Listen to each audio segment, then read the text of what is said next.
News 7 Tamil, பொறுப்பும் பொது நலமும்.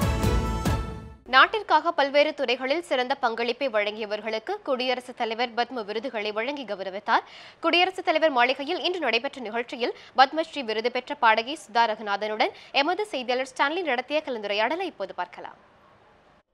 பத்மபூஷன் விருதினை பெற்றுள்ள கர்நாடக இசை பாடகி சுதா ரகுநாதன் நம்முடன் இருக்கிறார்.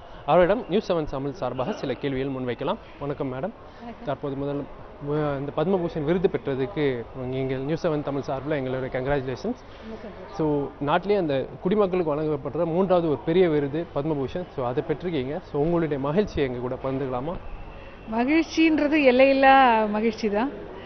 கண்டிப்பாக வந்து என்னுடைய மகிழ்ச்சியோட மற்றவங்களுடைய மகிழ்ச்சியும் இதில் வந்து ஒரு பெரிய பங்கு இருக்குது. அவங்க எல்லாரும் சந்தோஷப்படுறதுனால என்னுடைய சந்தோஷம் வந்து இன்னும் பன்மடங்கு கூடுறது. ஸோ இது என்னுடைய ரசிகர்கள் எல்லாருக்கும் இந்த அவார்டை வந்து நான் சமர்ப்பிக்கிறேன். ஏன்னா அவங்க வந்து உருவாக்கின ஒரு சுதா ரகுநாதன் தான் இன்னைக்கு பத்மபூஷன் வாங்கியிருக்காங்க. இப்போ இந்த விருதுன்னு பார்த்தீங்கன்னா கூட இட்ஸ் ஒரு பல வருஷங்களாக நீங்கள் போட்ட ஒரு ஹார்ட் ஒர்க்கோட ஒரு முயற்சியில் வந்தது தான். ஸோ அந்த ஹார்ட் ஒர்க் அது வந்து it's a bad is price. So அதை பற்றி கொஞ்சம் சொல்லாமா?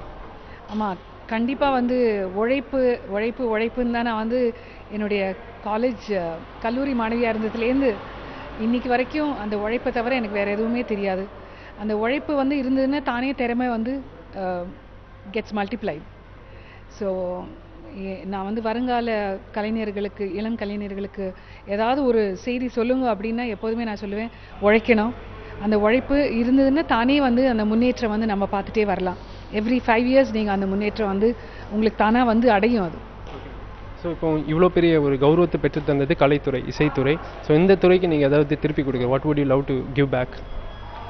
கண்டிப்பாக கலைத்துறைக்கு வந்து என்னால் செய்ய முடிஞ்ச தொண்டு என்னவோ அது கண்டிப்பாக செய்வேன். ஒரு அகாடமி ஆரம்பிக்கணும்னு நினச்சிட்டு இருக்கேன். அதை தவிர மருத்துவத்தோடு கலந்து இசையும் மருத்துவமும் அப்படின்ற ஒரு ப்ராஜெக்டில் ஈடுபட்டிருக்கேன்.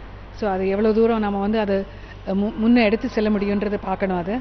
அதை தவிர திரை இசைக்கு என்னுடைய கான்ட்ரிபியூஷன்ற மாதிரி இப்போ ஒரு திரைப்படத்திற்கு வந்து இசையமைப்பாளராக மாறி இருக்கேன்னா. அதான் இப்போது ஒரு புது அவதாரம் ஒரு திரைப்பட இசையமைப்பாளர். ஸோ அந்த படம் என்ன படம், அது வந்து என்ன நிலைமையில் இருக்குது, அதை கொஞ்சம் சொல்லாமா? படத்திற்கு இன்னும் வந்து தலைப்பு வந்து இன்னும் கொடுக்கல. ஒரு பேர் யோசிச்சுட்டு இருந்தாங்க, அதை வந்து இப்போ மாற்றிருக்காங்க. ஸோ இன்னும் யோஜனையில் தான் இருக்குது. அது வேலையை ஆரம்பிச்சிட்டோம். பட் இன்னும் ஒரு 3-4 மாதத்தினோட உழைப்பு வந்து அது கேட்கும் அந்த வேலை. ஏன்னா நாங்கள் வந்து வசந்த் சாரோட படம், அது வசந்த் சாரோட படம் உங்களுக்கு தெரியும். எப்போதுமே வந்து அந்த படத்தில் வந்து நல்ல பாடல்கள், தரமான பாடல்கள்ன்றது அந்த இசைக்கு ஒரு பெரிய முக்கியத்துவம் கொடுக்குறவர். அதனால் லேஸில் விடமாட்டுறவர். நல்ல பாடல் வர வரைக்கும் அதை வந்து அடுத்து என்ன செய்யலாம் அப்படின்னு யோசிச்சுட்டு இருப்பார். கண்டிப்பாக விரைவில் எதிர்பார்க்கலாம்.